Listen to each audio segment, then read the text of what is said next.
What's the point? What's the message you're trying to get? The message is, let's give peace a chance. And if possibly we invest in peace, we may get different results than our current investment in war. Our national investment in military really winds up being about $1 trillion a year. When you add up Pentagon's base budget of about $550 billion and the costs of the wars of about $180 billion, and care of veterans and pensions for military, the costs are awesome. And it is the only agency of the government that is not undergoing any kind of budget pressure. We're cutting low-income heating assistance for poor people. We're cutting NPR. We're cutting homeless vouchers for veterans. But the defense budget is greater than all domestic discretionary spending put together. So that's certainly a message that is cogent for today. When we live in the United States, where 1 in 5 of our children live below the poverty line, in the near future, it is possible that 25% of our children will be homeless. A woman's right to privacy, the right to govern our own bodies, is once again being threatened. We live in the United States where teachers, predominantly women, are being asked once again to bear the burden for the rich of the world. We're starting the 9th year of the U.S. war and occupation in Iraq. This is a tragedy beyond words, and nonetheless, we're going to try and put words to them. The cost of these wars, of all wars really, no matter how we measure them, is staggering. Hundreds of thousands of Iraqi casualties, fatalities and injuries, tens of thousands U.S. casualties, destruction of the infrastructure in Iraq. $720 million a day from the United States to fight these wars. The numbers are stark, but what does it mean when we look into those numbers? What does it mean for the families of those hundreds of thousands casualties in Iraq? How do we measure that? What does it mean for the tens of thousands of U.S. casualties here? The cost of war takes away resources that could go to education.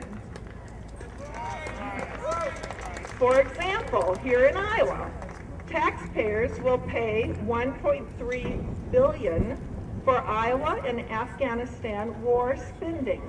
Just think of what our schools could be if some of that money were to go to them. That's just in the year 2011. The $1.3 billion could pay for 185,942 Head Start slots for children for 1 year. It could pay for 26,972 elementary teachers for 1 year. It could pay for 189,177 scholarships for university students for 1 year. When I mentioned this at a town hall meeting just recently with Senator Grassley, he had a pat answer that we are defending our country, especially after 9/11.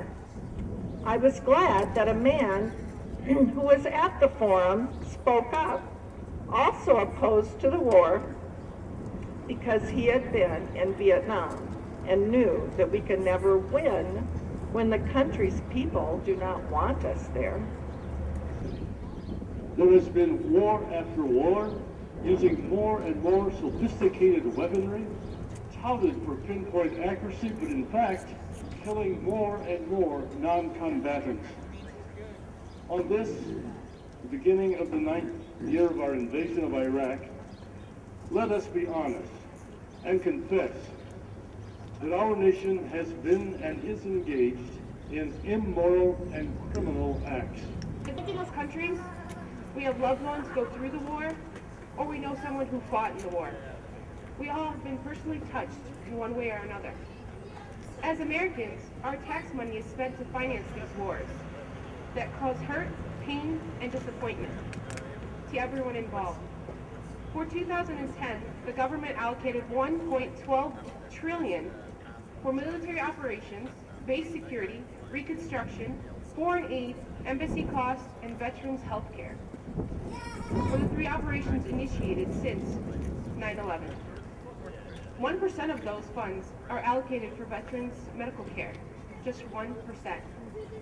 We are the arms merchant for the world. We violate international law daily, stoop to torture, hire mercenaries, train terrorists, lie about our motives, and then have the gall to label other nations as the axis of evil. We will not follow. War is not a solution, but it is the problem. A problem we are wise enough to finally solve. Blessed are the peacemakers. Thank you very much.